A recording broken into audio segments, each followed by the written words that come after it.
Hello दोस्तों। तो जैसे कि हमारी इंडियन कॉन्स्टिट्यूशन की सीरीज़ चल रही है, तो आज ये उस सीरीज़ का दूसरा लेक्चर है। पहले लेक्चर में हमने ये देखा था कि संविधान का निर्माण कैसे हुआ था। अगर आपने वो वाली वीडियो नहीं देखी है तो आप पहले जाके उस वीडियो को देखिए। आज हम स्टार्ट करने जा रहे हैं प्रस्तावना प्रस्तावना या उद्देशिका। प्रस्तावना को कहते हैं कि ये संविधान की आत्मा है। ये इसको क्या कहते हैं, भारतीय संविधान की आत्मा कहा जाता है। अगर आपको संविधान को अच्छे से समझना है तो इसके लिए आप इसको प्रस्तावना अच्छे से आनी चाहिए। अगर प्रस्तावना आप पढ़ लेंगे तो आपको अच्छे से समझ में आ जाएगा कि हमारे संविधान में क्या लिखा हुआ है, उसका उद्देश्य क्या है। इसीलिए प्रस्तावना को उद्देशिका भी कहते हैं। इसको 26 नवंबर 1949 को संविधान सभा के द्वारा अपना लिया गया था। प्रस्तावना जो है वो संविधान का सार है। ठीक है, ये उद्देश्य प्रस्ताव जो पंडित जवाहरलाल नेहरू ने उद्देश्य प्रस्ताव लाया था 22 जनवरी को, उसी पे आधारित है।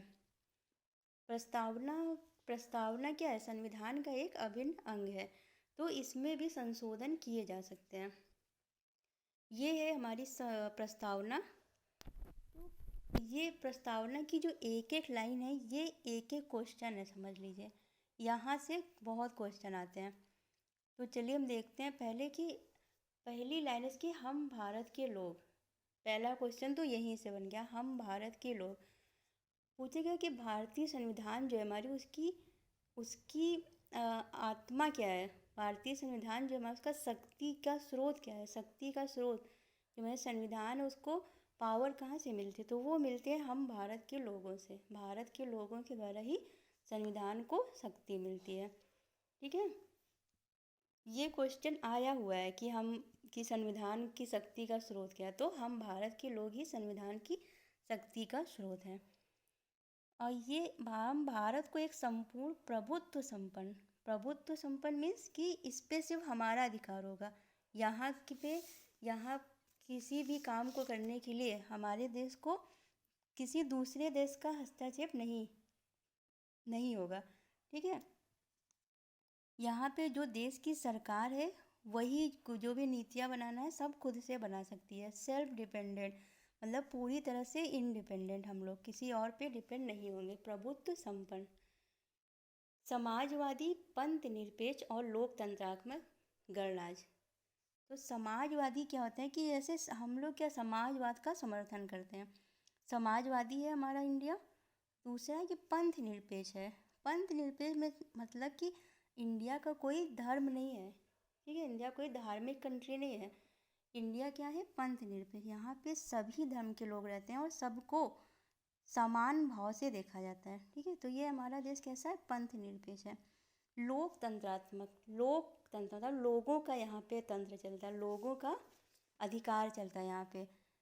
क्योंकि जो हमारी जो सरकारें चुन के आती है उसको कौन चुन के लाता है, हम ही लोग आते हैं। तो यहाँ पे कैसा गणराज्य है, लोकतंत्रात्मक है। ठीक है, अब यहाँ देखिए इसमें जो न्याय है वो 3 तरह के न्याय की बात की गई है। सामाजिक, आर्थिक और राजनीतिक न्याय। सबको सामाजिक, आर्थिक और राजनीतिक न्याय मिलेगी। स्वतंत्रता कैसी है, 5 तरह की है। विचार की, अभिव्यक्ति की, विश्वास की, श्रद्धा की और उपासना की।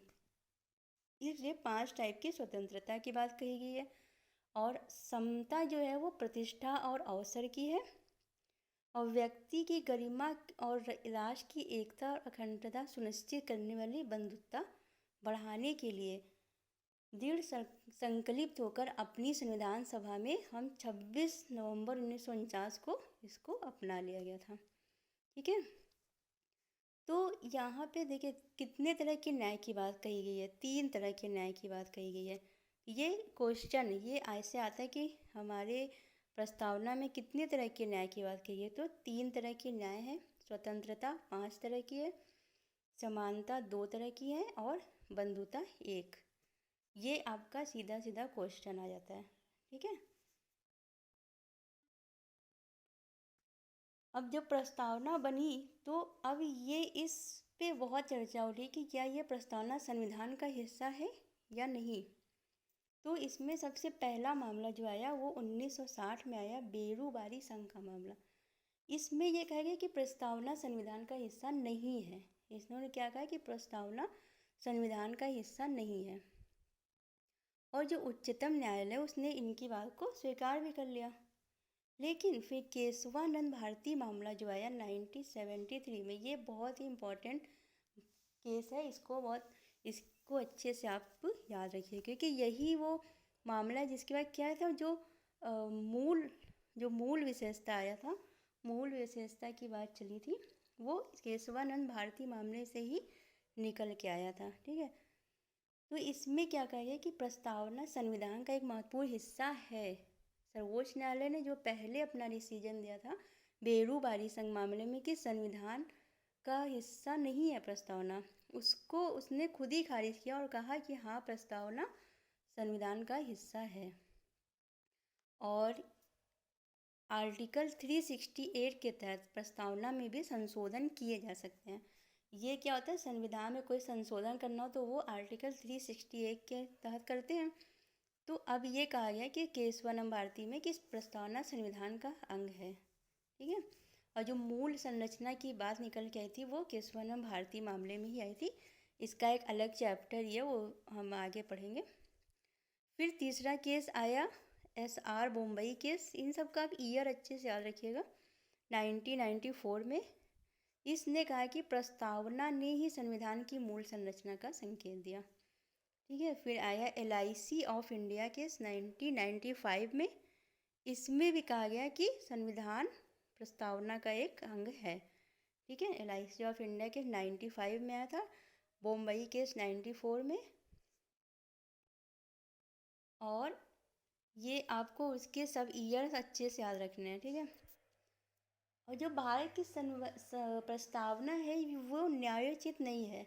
न्यायोचित मतलब ऐसा नहीं है कि जैसे कि न्यायालय का, जब न्यायालय राष्ट्रपति मतलब सरकार से ये बोले कि प्रस्तावना में जो बातें कही गई हैं उसे तुम लागू करो, ऐसा कुछ नहीं कर सकता। ठीक है, प्रस्तावना में अभी तक एक बार संशोधन किया गया है, वो 1976 में 42वां संशोधन किया गया था, और आज तक सिर्फ एक ही बार उसमें संशोधन हुआ। उसमें संशोधन करके समाजवादी, धर्मनिरपेक्ष और अखंडता, ये तीनों शब्द जोड़े गए थे।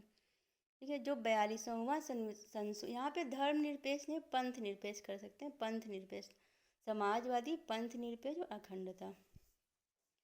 और जो 42वां संशोधन है उसको संविधान को उसको कहते हैं लघु संविधान, क्योंकि इसमें इतने ज़्यादा संशोधन हुए थे इस संशोधन के द्वारा, तो इसीलिए इसको लघु संविधान ही कर दे। ये 42वां संशोधन कब हुआ था, 1976 में। 42 मतलब 4 और 2 ऐड कर दीजिए 6, तो 70 से ऐसे ही याद कर लीजिएगा। एक मतलब तरीका है याद करने का कि 42वां संशोधन किस सन में हुआ था, 1976 में।